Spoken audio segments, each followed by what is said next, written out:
মনের ওপর জোর করে কখনোই কিন্তু তেমন ভালো কিছু হয় না। তো ভিউয়ার্স, আজকে আমি চলে এসেছি আপনাদের সামনে আরও একটি নতুন ভিডিও নিয়ে।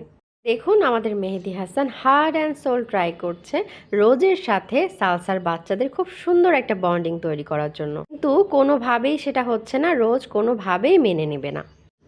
এত কিছুর মধ্যে দারুণ একটা সুখবর হচ্ছে, সালসার বাচ্চারা এখন সলিড খাবার শিখে গিয়েছে।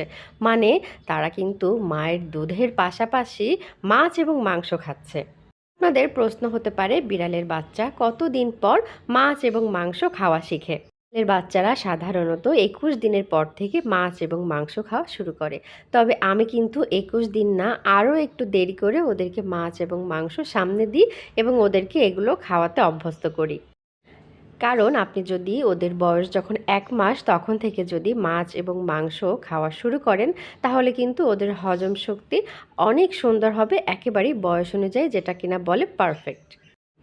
কিন্তু তাড়াতাড়ি যদি ওদেরকে মাছ এবং মাংস খাওয়ান, তাহলে কিন্তু ওদের পটিতে প্রবলেম হতে পারে, ওদের পটি নরম হতে পারে। এই দেখুন, সালসা কিন্তু দূর থেকে বসে বসে ওর বাচ্চাদেরকে দেখছে। মা তো এমনই, যেখানেই যাক না কেন ওর চোখ দুইটা সব সময় ওর বাচ্চাদের দিকে থাকে।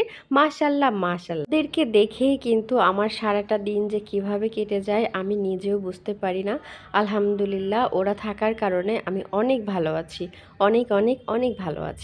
তো সালসা কিন্তু বাচ্চাদেরকে ভীষণ যত্ন করে, আর এটা আমার অনেক ভালো লাগে, যেটা কিনা আমি কি বলবো, অনেকটা চিন্তামুক্ত থাকি যে ও নিজেই সব সময় খেয়াল রাখে।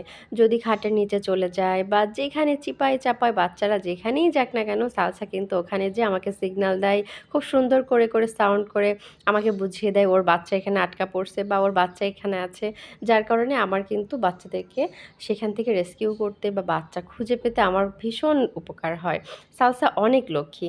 তো ছোট্ট এই যে একটা কি বলবো, ছোট্ট একটা চাবির রিং, আর এই চাবির রিংয়ের যেই ক্যাটটা আছে, যে ক্যাটের সুন্দর একটা অবয়ব আছে, এটা দেখতে আমার চেরির মতন। আর যারা আমার ভিডিও অনেক আগে থেকে দেখেন তারা কিন্তু জানেন যে চেরি নামে আমার একটা বিড়াল ছিল। তো সেটাকে আমি সেল করে দিয়েছি। আর একে দেখে আমি কি বলবো, আমি আটকাই পড়ছে আমার চোখ, যে একে আমার কিনতেই হবে। তো আমি 30 টাকা দিয়ে এটাকে কিনছি। তো আমি কিনে আনার পরে কিন্তু সবারই মোটামুটি খুব পছন্দ হয়েছে, সবাই বলছে যে এটা একদম আমার চেরির মতো। যেই দিকে যাই হোক না কেন, মেহেদি হাসান কিন্তু পড়ে আছে রোজের সাথে সালসার বাচ্চাদের বন্ধুত্ব করিয়ে দিবে, যে কোনোভাবে হোক। কারণ মেহেদি হাসান যত রাগই হোক, ও কিন্তু কারোর সাথে কথা বন্ধ করে থাকতে পারে না। আর রোজ যে এই কাজটা করছে, এটা মেহেদি হাসান কোনোভাবে মেনে নিতে পারছে না। ও শুধু বলে, তোর মনে এত হিংসা কেন রে রোজ? হ্যাঁ, ও কোনোভাবেই এটা মেনে নিতে পারে না। তো যাই হোক, আমার ঘরটা কিন্তু ভরেই থাকে এতগুলা বিড়াল, সাথে মেহেদি হাসান, আর এত সুন্দর সুন্দর মোমেন্ট। যদিও আমি বিগত কিছুদিন ভিডিও দিইনি, আসলে আমি ব্যক্তিগত কিছু কাজে অনেক ব্যস্ত আছি, যার কারণে আপনাদের সাথে আমি ভিডিও শেয়ার করতে পারছি না। তবে আপনাদের সাথে ভিডিও না দিয়ে কিন্তু আমার একদমই ভালো লাগে না। কেন জানি মনে হয় যে আমি সবার থেকে মনে হয় অনেক দূরে কোথাও চলে যাচ্ছি।